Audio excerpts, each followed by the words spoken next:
अस्सलामुअलैकुम जी। Fundamental of physics Halliday Resnick Walker का 10th एडिशन है। Chapter 30 induction and inductance problem 30 है। फिग 30.54 है। वो कहता है कि रॉड है जिसकी लेंथ 10 सेंटीमीटर है, उसे मूव करवा रहे हैं कांस्टेंट वेलोसिटी से एक दो रेल्स के बीच में, जिसकी रॉड की रेजिस्टेंस 0.4 ओम है। वो कहता है रेस्ट जो लूप है उसकी नेग्लिजिबल रेजिस्टेंस है। एरिया करंट आपके पास 100 एम्पेयर चल रहा है और आपके पास जो साइड ए दिखाई गई है ये 10 मिलीमीटर है फ्रॉम द लूप, जिस पे नॉन यूनिफॉर्म मैग्नेटिक फील्ड दिखाई जा रही है। ईएमएफ मांग रहा है, करंट मांग रहा है, rate of thermal energy power मांग रहा है, मैग्नीट्यूड ऑफ द फोर्स मांग रहा है, फिर वर्क उस कह रहा है वर्क कितना होगा इस फोर्स की वजह से।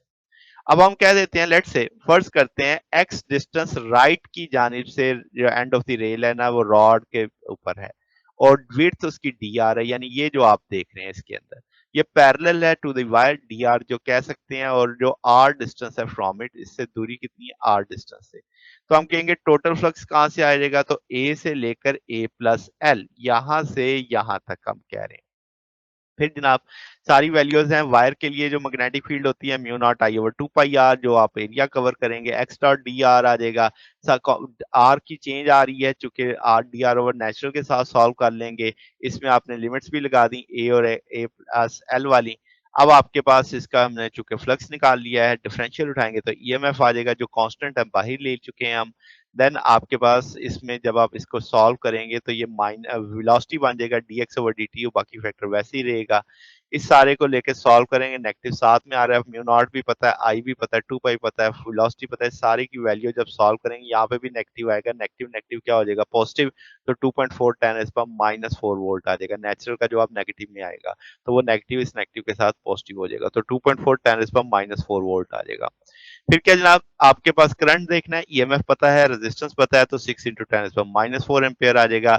अब चूंकि हमें पता है कि बी इंक्रीज कर रहा है तो मैग्नेटिक फील्ड जो प्रोड्यूस होगी करंट के, वो आपके पास एस यानी इन टू द पेज होगी, और वो आपके पास यानी उस रीजन में जहां पे रॉड और रेल ने इनक्लोज किया हुआ है, इसका ना करंट कौन सा होगा, क्लॉकवाइज आ जाएगा आपके पास।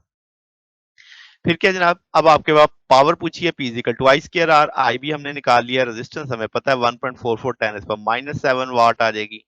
अब उसने फोर्स मांगी थी। अब हम जानते हैं कि कांस्टेंट वेलोसिटी से चल रहा है, कांस्टेंट वेलोसिटी से चल रहा है, एक्सेलरेशन जीरो, एक्सेलरेशन जीरो मतलब फोर्स जीरो, नेट फोर्स।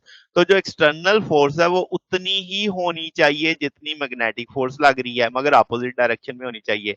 तो मैग्नेटिक फोर्स का मैग्नीट्यूड तो हम Q F equal to I L cross B से निकाल सकते हैं। तो वो आ जाएगा, अगर हम एक पैच ले लेते हैं तो I L B D R, B चूंकि रॉड की वजह से है तो mu naught I over 2 pi R. इस सारे को लेकर जब हम टोटल फोर्स देखेंगे ए से ए प्लस एल तक, तो कांस्टेंट फैक्टर बाहर ले लेंगे, ये फैक्टर आपके पास टूल में आ जाएगा। अब हमें म्यू नॉट भी पता है, आई एल भी पता है, आई भी पता है, सारे फैक्टर्स पता है, तो ये 2.87 टेन पर -8 न्यूटन की ये वो फोर्स है जो मैग्नेटिक फोर्स ने लगाई। अब हम जानते हैं कि जो आपके पास एक्सटर्नल फोर्स है वो उतनी ही होगी, तो हमने यही कह दिया कि ये जो आपके पास जो फोर्स लग रही थी ये तो राइट पे लग रही थी, तो अब ये उसके किस तरफ लग रही होगी, लेफ्ट की जानिब लग रही होगी।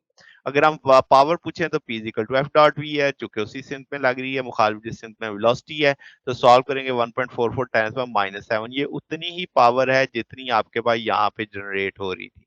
तो ये हम कह सकते हैं कि थर्मल एनर्जी सेम उतनी ही रेट पे जा खर्च हो रही है जितनी आपके पास सप्लाई हो रही थी।